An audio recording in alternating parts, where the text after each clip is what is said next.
Cartier, a family of watches that have always been affiliated with luxury, elegance, Paris, New York, London.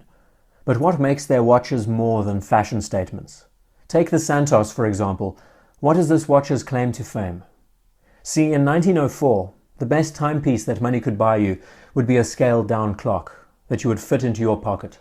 And it just so happened that when the renowned aviator, Alberto-Santos Dumont, wanted to pilot his rudimentary excuse for an aircraft, he needed the use of both of his hands. After a conversation with his close friend, Louis Cartier, he was handed a mechanical timepiece that could be strapped to his wrist. And well, the rest is history. An aviator, using an aviator's watch, took to the skies and performed the world's first official recorded flight. And so the Santos was created, the world's first sports watch, pilot's watch, and wristwatch. A piece that set the foundation for the future of wristwatches, so it's hard to argue with that history. We'd only see the next boom of wristwatches occur during the First World War. Prior to that time, wristwatches were considered effeminate and were designed to be worn by women as more of a fashion statement, but their function would prove them to be vital instruments to men on the front lines. And so the wristwatch began its life as an adapted tool, then became an accessory, before finally being chosen again for its ability to be a practical tool once more. The question is, what do we see watches as today? I would argue that the majority sees them less as tools and more as accessories. After all these years, the wearing experience is still circular. Cartier watches didn't really have a part to play during this time. The Santos Dumont was introduced to the public in 1911. And now most of us recognize the real Cartier trendsetter in the form of the tank, a piece so named because the case resembled a top-down view of Renault tanks that were used on the front lines during the First World War. Talk about bizarre inspiration. The tank watch was introduced in 1917 and has never disappeared. Its design, timeless. Its form, elegant.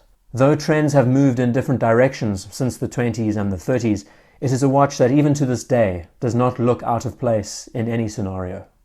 But its precursor, the Santos, was one that set the early standards, and the design of both pieces deserves some attention. So we will look at some pieces from the tank and the Santos family, but hone in on how the Santos line has developed, from past to present. On first impressions, seeing the tank and the Santos together, I find that the tank has aged more gracefully. Even in its current state, the design appears modern, where the Santos, with an almost Baroque styling, curvaceous lugs and crown guards, seems like a watch from another time. Like so many times before, the tank's design success is down to its simplicity. Since it is essentially a rectangle with no breaking of the lines, it retains its form. But the defining element that has separated the Santos from the tank is its bracelet integration. Seeing the pieces offered during the 70s and the 80s, you can see the charm that the Santos had, very Genta-esque, but also in a category of its own. Drilling into the bedrock, what is the characteristic of Cartier that allows it to always be recognized? There are a few reasons. One of them, I believe, is the use of squares and rectangles with the majority of the pieces they offer. Just a shape difference from the conventional circle helps the watch become instantly recognizable. But what is most fascinating is how a square shape has accommodated the elements on the dial. And so we move to the dial and the Roman numerals. It is actually amazing how much character a dial can bring to a watch. Instant identification. The method of how the numerals have been elongated and stretched at angles to fill in the dial space was a conscious approach. And what it does, apart from becoming the iconic calling card of Cartier design, it helps fill up negative spaces, making the individual numerals appear like they serve a purpose in the space they have been given. It is a feature that is seldom seen, and I believe it to be one of the most successful aspects of their entire range. Of course, the use of numerals on their other pieces changed radically, like on the Tank Cintre, for example, or the Roadster, but what every watch emphasizes clearly is an intelligent use of space. The numerals serve a function, but are also decorative, and this is what helps complete the watch in many ways. Many companies treat numerals and batons as oversights, just additions to combine with complications on a dial. But looking at the bigger picture, on these pieces, the dials and how they have been arranged is paramount to their image, and also their success. With the foundation out of the way, we can focus more towards the modern line of pieces and how they have been introduced. First impressions tells you something. The aspect that has been addressed correctly is that the character of the watches haven't changed. That is so important. Maybe the sizes vary, from small, medium to large, the materials change, but the characteristic that made these pieces famous over 100 years ago are still present. So we observe the newest variations of the Santos line. They broke the mold when they were introduced because of how they remained so plain on the outside, but used new technologies throughout. In-house calibers have become more of a mainstay in their lineup, but what really brought attention to the pieces was the ingenious bracelet integration mechanic and smart link. Essentially, methods of removing the bracelet with ease and sizing the links to fit the wrist without the need of jeweler's tools or any kind of patience. Taking something as mundane or nerve-wracking as changing straps, but making it easy and convenient, is what industrial design is all about. And while other brands still use screws, collars, and all the other old-fashioned methods, the Santos has brought this technology into the modern era. I will link to a video done by Tim at Watchbox talking through the process of removing the bracelet and adjusting the links. Brilliantly simple. To the actual design of the piece, we see that the typical polished steel bezel remains on the case and how it neatly integrates with the bracelet. The way these parts really communicate is through the flathead screws, and it is a characteristic that all Santos pieces have that allows them to appear more industrial.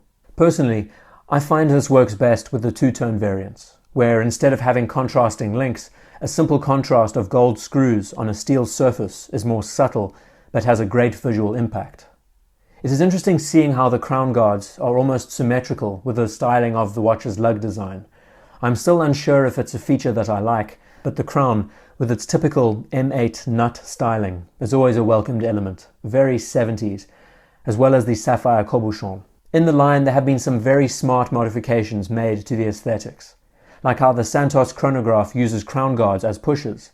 It's approaches like these that make you more engaged with the design approach. And that is how I could best sum up the modern Santos line. Characteristics of the watch are still there, but have been modified ever so slightly to keep us thinking. As for the sizing of these pieces, I understand that our preferences differ on the subject, but I am with the group who prefers smaller pieces if possible.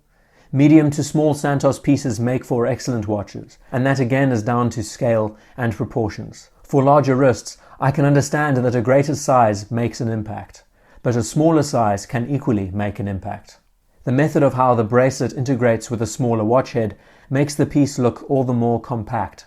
That then paired with a dial and a numeral layout that fills the space, the watch just seems more complete. Your opinions, of course, may differ. And we have seen so many changes with these pieces over the decades.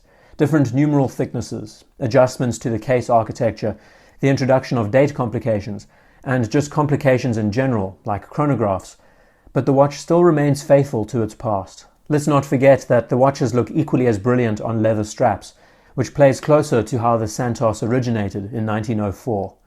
There are even models that pay homage to the original Santos, adopting the name Santos Dumont. So taking in all of the above information, it's safe to say that we are accustomed to the typical layout of the piece. The characteristic case designs, the dial architecture, the use of elongated Roman numerals. How could Cartier give the Santos an overhaul and introduce a more modern touch to the line? In steps the Santos skeleton, an excellent example of how to do more with less. The typical format of the numerals are still present, except they act as the cage that houses the movement. Just step back for a second and think how brilliant of an idea that was. Even in this state, the character of the watch was not lost, and I will even go so far to say that these newer skeleton pieces appeal to the designer in me more than the standard Santos. And like many of you, I am not drawn to skeletonized watches on most days. The piece that has received the most attention, and rightly so, is the Noctambule, a carbon-coated piece that looks modern in all the right places. It has the feeling of a high-performance sports watch to its aesthetic, and looks to be the kind of watch that could take on the likes of Richard Mille pieces. The showstopper is the lume on the dial. I mean, this watch looks like it comes from the future.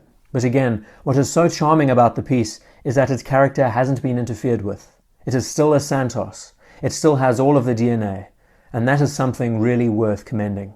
So how did the Santos change history? I'm glad you asked. The foundational designs of the iconic Cartier pieces are timeless. Sometimes heritage blinds us from a few things. Sometimes we insist to live and look at the world through rose-tinted glasses, but the Santos arrived in the history books as the first recorded wristwatch, designed to be worn as a utility. The first wristwatch, sports watch, aviator's watch. We have seen it transform and change over the decades, but has still managed to keep its identity. Now we see the newest generation of pieces question the authority by introducing smarter and simpler methods to make the wearing experience easier.